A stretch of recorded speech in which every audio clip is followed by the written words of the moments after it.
Hello, everybody. I'm Sarah from Hello Tomorrow, and I'll be hosting the second episode of Becoming Deep Tech Savvy, a corporate journey. The session is divided into three parts: a 7-minute presentation by a speaker, a, followed by a 20 minutes discussion, which will be then open to a live Q&A session from the audience. So, coming to the subject of today's episode, if this year has taught us anything, it is the need to adapt, change, and transform. In this spirit, I'm extremely happy to host Patrick Attallah, who will talk about this in a corporate perspective on the subject out with the old, in with the new, innovating beyond your core model. Patrick is the Global Vice President for Digital Innovation at DSM, and he specializes in human centered digital transformation strategy. Over to you, Patrick, and your presentation. Thank you, Surab. Thanks for hosting me, and thanks, Hello Tomorrow. Good afternoon and good evening to everyone. Quite a challenging question, out with the old, in with the new. I hope I'll be able to kind of inspire some of you and bring, in fact, my humble experience to you today, based on my experience at DSM. I've been with DSM now a bit less than 6 years.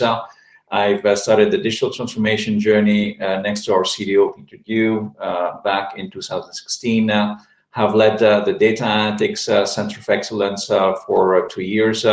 And lately, I've been having a team of 17, 18 people leading the digital innovation within DSM.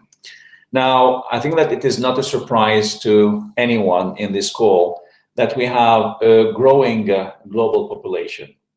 And the world is facing multiple systemic and interconnected, food system challenges.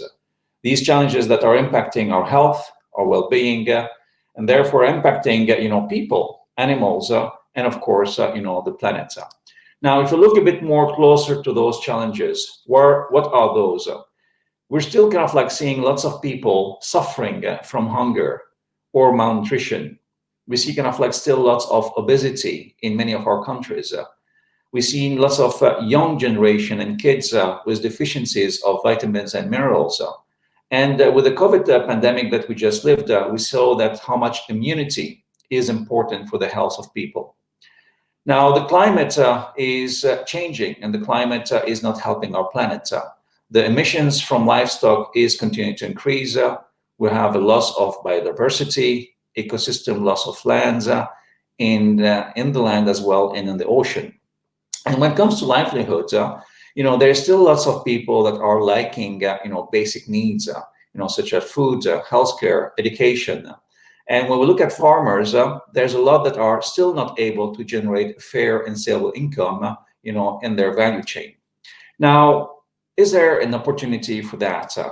I believe that today more and more consumer and the society have an increased awareness of the critical role that food can play. I think that there's a market opportunity for solutions that offer health and nutrition. And on the second hand, we have breakthroughs in biotechnology. More and more data is available to us, to companies, to DSM. And if we leverage digital properly with the science and technology, we can have unprecedented personalization and precision in nutrition and moving forward. And that basically is creating great business opportunities. Opportunities in larger and attractive end markets. Now, how DSM is capturing that? DSM for the last 10 and 20 years have built its business on global products backed by fantastic science, putting at scale through its manufacturing and quality, but at the same time bringing local solution to the regions, bringing it to the local markets and to our local customers. That was basically the foundation of how we have grown in the last kind of like 10 years. What we have done in the past 2 years is we have built what we call a third muscle. And this muscle is based on digital and bioscience, bringing precision and personalization. That's in fact what is kind of like is key and what we have brought, for DSM. Now, how that is being linked to deep tech? Well, I think that in order to bring this precision and personalization, what we're bringing is translation science. And translational science plays a key role to make the full use of our innovation system. So if you look at the entire process that we have for our innovation system, we have three phases. The first phase is basically understand and identify. The second one is develop and test. And last is to deliver and realize. Now, if we look at the first phase, understand, identify, I think it's important, for our innovation system to look at the science-forward insights, but as well at the market-backed insights. Bringing digital twin, bringing in advanced modeling, and what we call the digital muscle will enable us to distill these valuable market and scientific insight for selected strategic value pools. That means, where do we want to play, where it's important to play. Then moving forward to the second step in terms of develop and test, I think it's very important that we use the market as a second lab. We cannot do it without the customer and the consumers. And we need to do it not only to develop products, but we need to do it in an agile way. That means we need to kind of like iterate and have, in fact, this actual feedback loop moving forward in order to kind of like to test and prove that there is commercial and scientific viability to our products. And once we kind of like move to deliver and realize, this is where we need kind of like to effectively sell at scale the solution, but we need to have marketable claims. So our customers will pay for and build their products around them. I think that if we don't have these kind of like, process, we'll not be able to go and succeed. So leveraging the digital muscle to deliver across the entire system is important. And therefore, translation science plays a key role to make full use of our innovation system and therefore to deliver on our vision. And therefore, our vision is building a growth company that creates brighter lives for all. Thank you.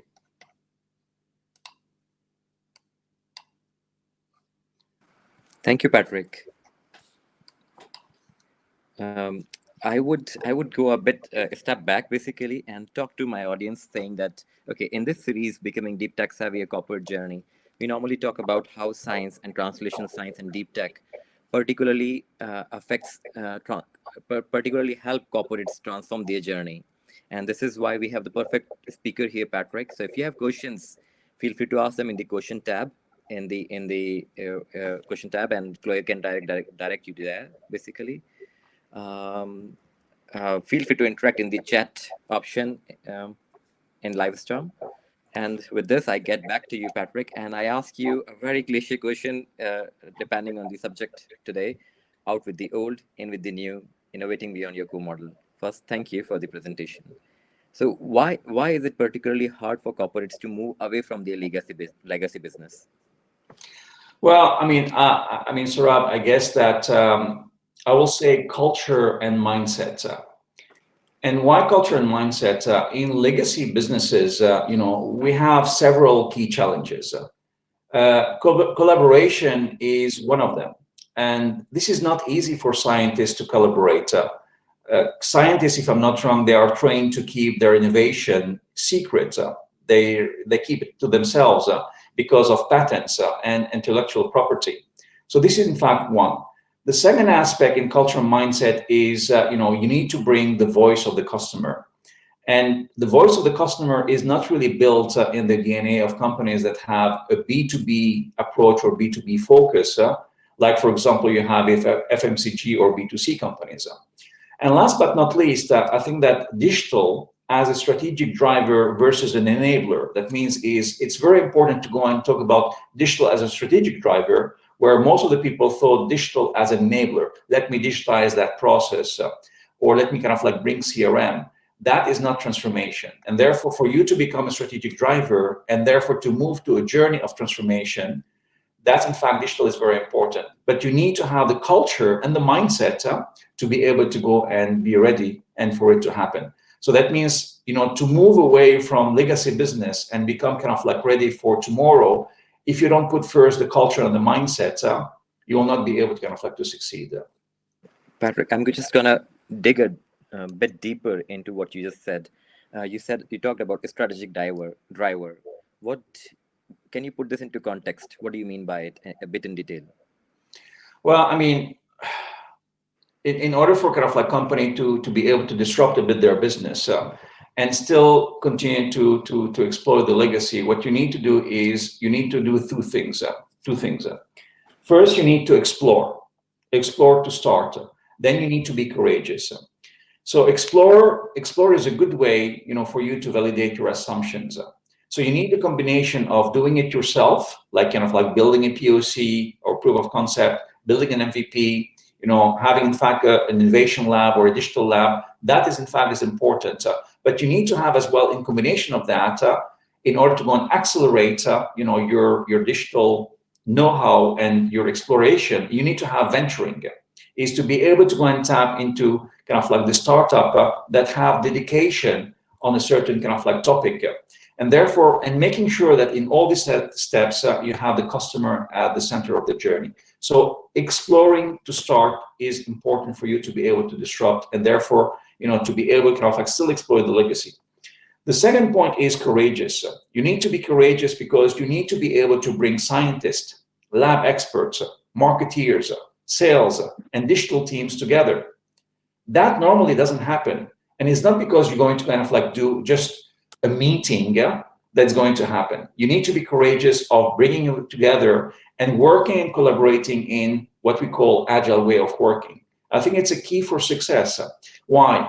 Not because it's a hype, it's just because agile has this iterative approach. So that means that whenever we talk about design thinking, whenever we kind of like diverge and converge, I think that this is kind of like is important, this iterative approach. Most important as well, it breaks a product deliverable into several pieces, and therefore making it easier for people to collaborate, making it easier for people to understand, but most importantly, make it easier to deliver and more successful to deliver. So that means you can kind of like gain as well momentum during this actual team because they're collaborating. And if we combine to what I have said earlier, exploring and being courageous, that helps to change the culture and the mindset, which at the same time will help to change and disrupt the status quo and therefore the legacy. Thank you, Patrick. So you said exploring and being courageous to disrupt the market, basically, which brings me to disruptive innovation. As is known, corporates normally excel in incremental innovation, but slowly are moving towards disruptive innovation. And we talked already a bit about it, but still, why is it difficult for corporates to achieve disruptive innovation instead of simply the incremental innovation that they're used to? Yeah, I think that we prefer to some extent to look at it a bit differently. What I mean by that is DSM needs to meet, for DSM, for example, we need to kind of like make full use of our innovation system, to deliver on its vision, as I have kind of like say with translation science. But that means that the innovation system needs to include three things: defend, extend, and create. So you might eventually see defend as an incremental innovation, and it is part of our ecosystem. And it is very important because it's still kind of like, it's relevant for our existing products and our existing markets and our existing customers. And you cannot just from one day to the other say, oh, I'm going to be disruptive and, just take out 90%, in fact, of your business. But as we start exploring new markets, as we start, exploring new solution, therefore you need a mechanism which enable you to extend and create. And what I have explained with translation science earlier on in my presentation, that's in fact the key role of translation science. That's the mechanism which enable you to go and extend and create. Therefore, to be able to go and use scientific and market insight with a digital muscle in order for you to be able to go and kind of like have, the market as your second lab and to deliver, in fact, valuable product and solutions. To the point. Thank you, Patrick. So I'm gonna continue with this story basically. So we talked about translational science here. How do you manage to leverage it basically? Is it the kind of recruitments? Is it the kind of change in the philosophy in the at the managerial level? How do you leverage translational science? I think that in order for you to go and leverage translation science, you need to. I mean, it helps the organization in many ways. First, it helps you to rigorously select where to play, and with forward-looking insight. And this is where AI and digital are key. So this is one. It helps organization to translate insight into market valued ideas. I think it's very important is that I'm not just having an idea. I have in fact a market valued ideas. That means in fact it has the right setup, it has the right value, it has been tested with the market, and therefore this actual idea can be accepted by consumers or customers. It helps as well organizations with translational science to do science differently. Why? Because with digital twins, we can accelerate, the development. So instead of spending, 4 months, with some digital twins, you'll be able to kind of to have the results in kind of one day or 1 week or 2 weeks. So that in fact is acceleration development. It helps as well organization, it helps the ESM as well to go and create value proposition that resonate with the customer and with the consumer. That in fact is kind of important because you are building your science into your value propositions and not kind of separate. And last but not least, I think that what is important is it's empower cross-functional support for innovation selling.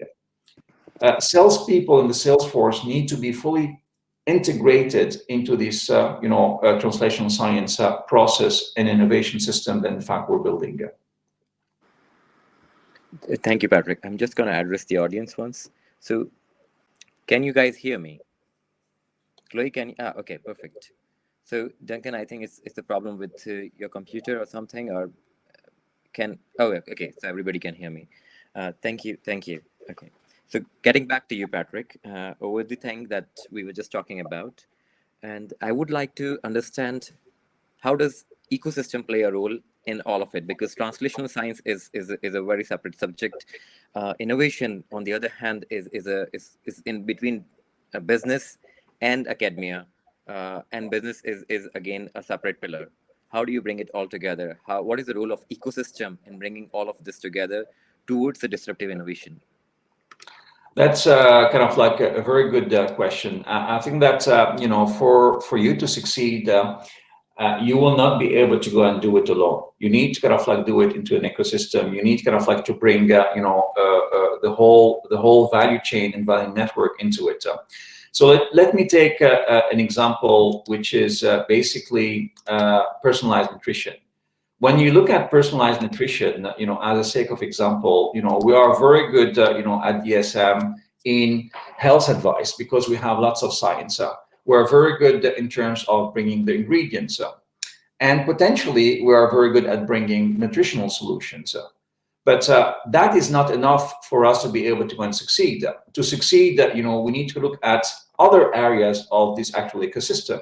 For example, the measurement and monitoring. We need to kind of to go and get access potentially to non-invasive, fit for purpose, easy and repeatable measurement.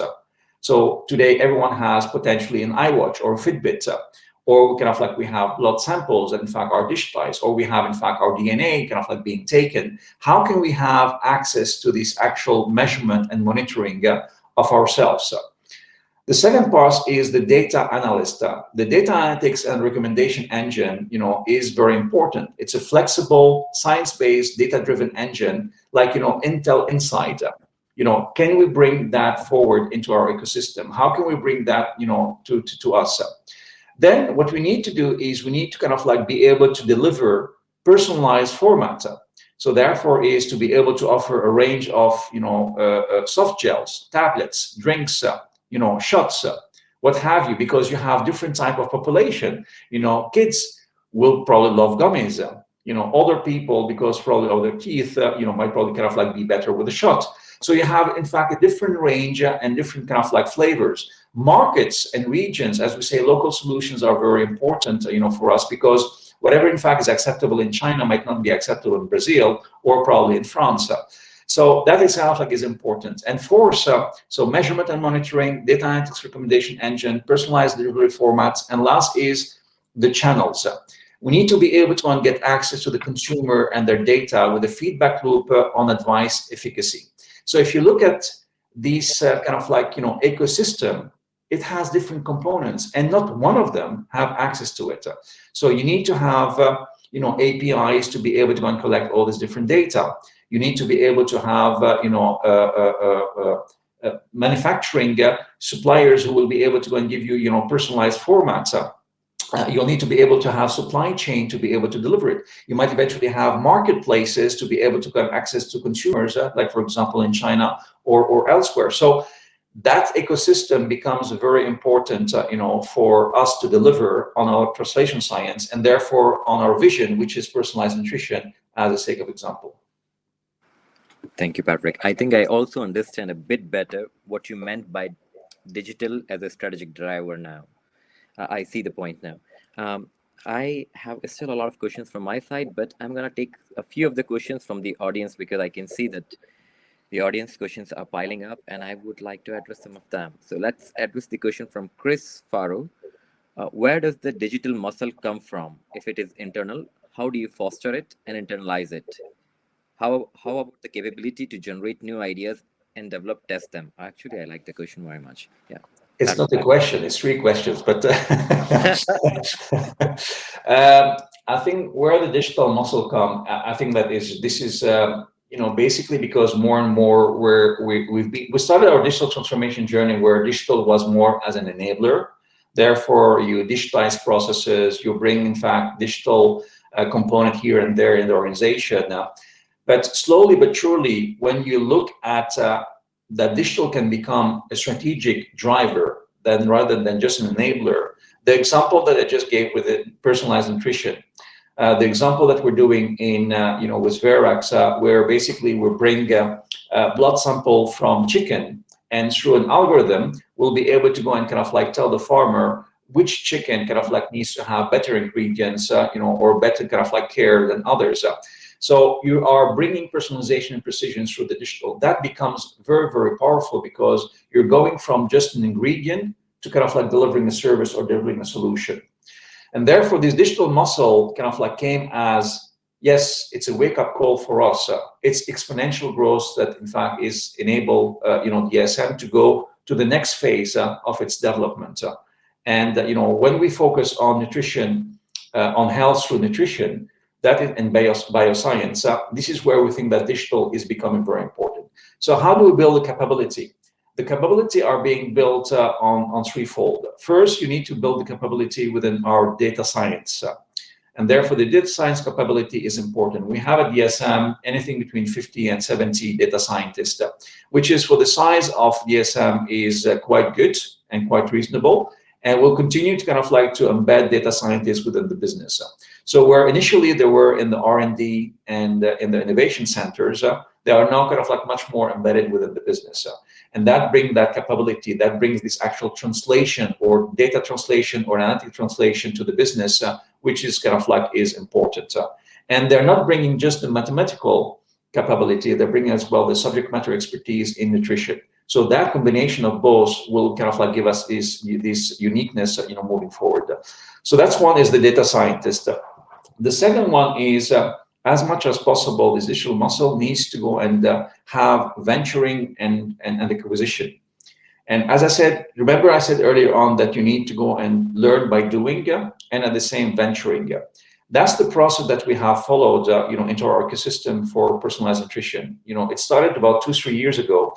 We tested a bit ourselves. So we built, in fact, our own engine, as a recommendation engine. We have kind of like done it with, venturing in 2-3 companies in order to understand how that works. What is best in class in there?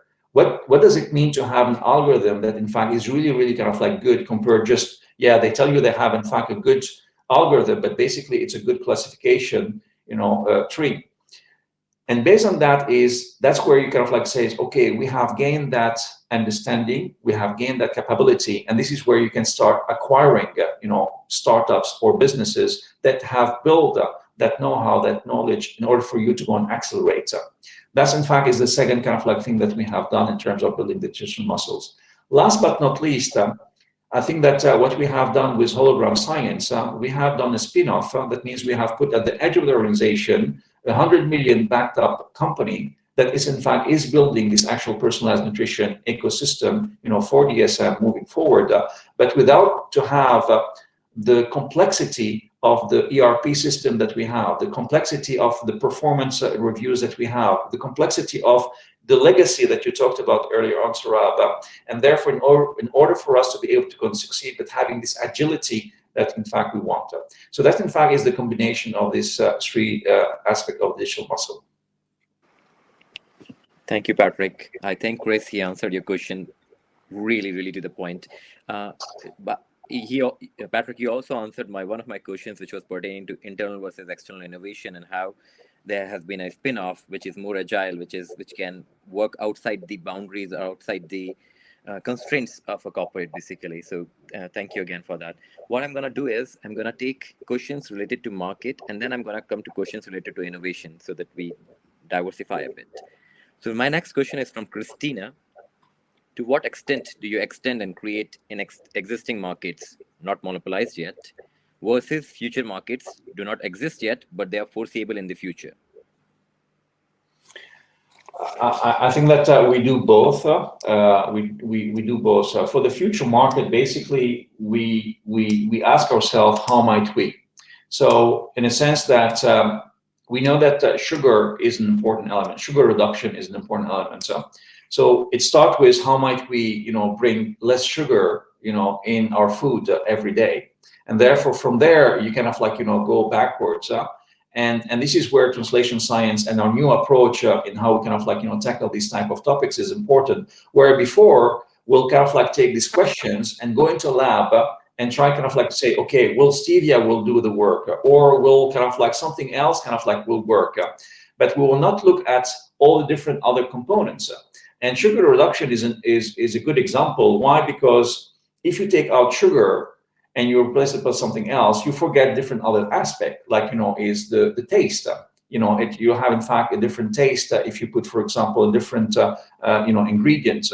You'll forget potentially that it will make other food not stick together. And therefore, you need to bring the customer and the consumers into that play, and you need to bring scientific insight and consumer insight at the same time, the market insight at the same time, to be able to go and test it with the market. So future market are being seen, one as society. What are the actual society challenges are? How do we fight hunger? How do we bring, for example, there's emission of the GHG, the gas, from livestock. How can we help the farmers to bring data science tools for their sustainability, for them to be able to continue kind of like, to go and be a farmer, but a better farmer with sustainability. So we're looking at these different type of markets with different type of angles. So we need to continue to go and serve current markets, but we're looking in fact at future markets that in fact are emerging as, like, for example, as I said, sugar reduction, or how we make it possible for farmers to continue to kind of like farm better with a better sustainability and better footprint. Thank you, Patrick, again. Thank you. Again, an amazing answer. I continue with the questions related to the market and customers. So this question is from Ian, related to sales channels and customers. Do you try to develop solutions outside the core for the already existing channels to be able to scale faster? Or do you consciously go for new channels, which is harder to build up and needs more time and money, but also more new potential? I think it's a question of risk mitigation as well. Yeah, I think that, the approach can be different depending of the market, depending of the innovation. So we have to understand that in some of the actual innovation, it's not about just the speed to market and the channels. It's as well is about regulation. A good example is we have developed what we call Bovaer, which is it's an ingredient that enable for the farmers of cows to be able to go and reduce their footprint, by 30%. And it will increase as well the productivity of the milk of the cow. Now, these actual innovation happened 10 years ago. But in order to go on, for us to be able to go and commercialize it, you have to go through the whole regulatory aspects. And therefore, regulation, has allowed us just 2 weeks ago to announce that we are able now to go and commercialize this ingredient in Brazil, and I think in Chile or Peru, another kind of like, LATAM country. It's not yet in the US, it's not yet in Europe. So we can kind of like try to see what is the best channel, but regulation sometimes is not helping because you have to go through the actual process, whether it is on the human nutrition or whether it is on the animal nutrition. Now, in other cases, we can kind of like, develop different type of route to market. So the route to market can be done is through partners.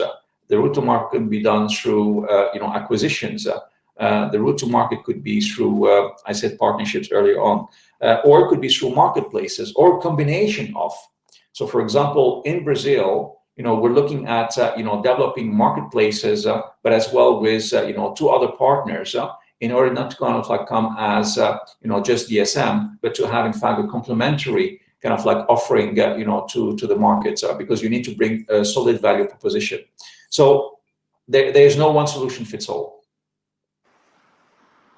No one solution fits all. I think that's the answer. That's the key point. So I'm gonna move to the questions pertaining to innovation systems, and this question is from Toma. In what way do you prioritize the new ideas before they go through the innovation system? The ideas is basically kind of like being brought, as I said, early on. It's kind of like very important to understand whether we have solid scientific insight. That means, do we have the science behind to support, the idea? That's the first thing. The second aspect is, do we have the market backed insight in order kind of like to go and make it, forward? In the past, many companies like DSM have only kind of like looked at the science forward insight and forgot the market, back insight. And even if you have both, okay, they will not have in fact this actual feedback loop where customer and consumer is at the center of it.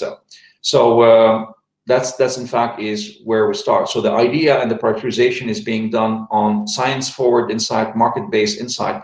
Then after that is we look at, are these strategic value pools for us? Does that fit, in fact, our corporate strategy? Does that fit, in fact, our commitments that we have? Remember that, in fact, we're making kind of like some solid commitments, on making positive impact on food systems. Like, for example, we have a vision, and to close the micronutrient gaps of 800 million people vulnerable by 2030. We want to kind of like to support immunity of 500 million people by 2030. So we have in fact commitments for health of people, health of planet, and healthy livelihoods. And these commitments will help us to be able to kind of like drive as much as possible these translational science, and therefore be able to go and kind of like take the right priority when we put in fact in our innovation system those ideas that we just talked about. Thank you, Patrick. I like the fact that how, when we are talking about market, when we are talking about innovation, it all comes back to ecosystem that we talked before, basically, every single time. This brings me to the question from Amin Shabani. Approaching from corporate structure, what are the values and structure of DSM that makes such innovation and scientific translation possible? What more classic companies have to change in their DNA to make such innovation happen? Oh, I like the question. Yeah, this is a good question. I think that I'll give you, in fact, my story of, or at least my humble view, and how, as a leader and people manager, I have experienced in the last 5 years the transformation journey of DSM that makes it where it is today and successful potentially in its innovation and innovation system. I think there's 5 key elements that has contributed to this transformation and the change. The first one is customer centricity. The second one is culture, diversity, and inclusion. The third one is enhanced strategic thinking. The fourth one is digital transformation, and last but not least is the purpose. So let me expand rapidly on each one of them in 2 sentences. If you take customer centricity, I think that we have brought awareness at all level of organization of who are our customers. We have built training, we have made them part of our innovation process, and that in fact is very important because often we don't have the customer at the table. The second is culture, diversity, and inclusion. I think that again, we have built awareness at all level of the organization. What does it mean to have diversity? So diversity is not just gender, male, female, but diversity could be different opinions. If you don't have different opinions, you will not be able to have disruptive innovation. So you need to be able to be disruptive in your way, but still respect, in fact, others. How to be inclusive, how to bring, in fact, a local solution to the local markets, because you have to be inclusive of that if you want to be successful. And for that, we have created what we call a culture compass, which defines who we are and what we stand for. And it is a great tool, that each leader and manager, that use weekly in Teams meetings. The third element is enhanced strategic thinking. Through high quality M&A since 2011, with an acceleration in 2019 onwards, we have strengthened our bioscience position. We have expanded our geographic reach, and we have built the most comprehensive portfolio of nutritional ingredients. I think that this is is an important element if you want to go and succeed. Digital transformation, again, we have defined our digital strategy to fit the company's strategy. And we have embraced what we call the 5 key digital shifts, which are analytics, automation, agile at scale, because you need to bring them at scale, future workforce, and strategic partnership and ecosystems. Those are 5 key digital shifts that, in fact, we use every day in our digital strategy and moving, in fact, our digital transformation. And last but not least, our purpose. We have announced to the market in 2018 that we are and will be purpose-led, performance-driven. That means, yes, we want to be performance-driven, but purpose-led. And it's very important and has led to taking full responsibility for our own footprint, reducing our GHG emission, accelerating our route to net zero by 2050, and by making positive impact on food systems. Now, each of those is a journey by itself. But when you combine it together, all this customer centricity, culture, diversity, inclusion, enhanced strategic thinking, digital automation, and purpose, that's what in fact delivers to the people and employees of DSM and to our market clarity, focus, commitment, competitive advantage, capabilities, value, and most importantly, transformation. Thank you, Patrick. I think you already answered the next question a bit, but I'm still going to put it there. And this is the last question from audience, and this is the last question of this session. The question is from Jean. Has innovation led to new business models at DSM? Oh, yes, it has. We have launched, through new business models. One is Verax, the second one is Sustel, and the last one is Hologram Sciences. The hologram and Verax are both in personalized nutrition and precision, nutrition. And these business models are totally different than what we have done before, because as I have explained, just earlier on, we have brought, in terms of personalized nutrition, we have brought measurement and monitoring, data analytics, recommendation engine, personalized delivery format, and new channels, direct access to consumers. And therefore, we have expanded our ecosystem and value chain, which in fact we have done before.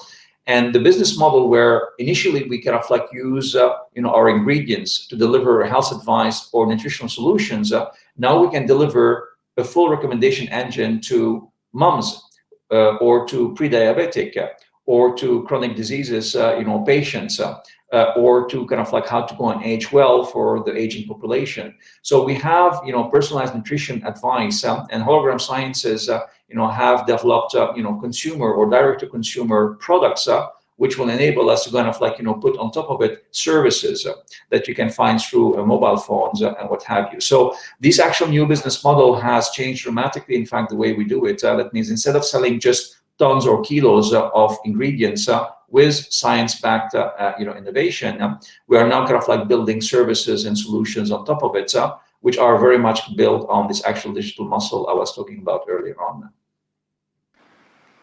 Thank you, Patrick. Thank you. Thank you, everybody. With this, I will thank Patrick one more time. Thank you for this amazing talk and amazing discussion on Out with the Old, In with the New. Thank you for giving us live examples from DSM. Thank you, Chloe, for the logistics of Livestorm from the background. And thank you, everybody, for being here. Have a great evening. Thank you. Thank you. Bye bye. Bye bye.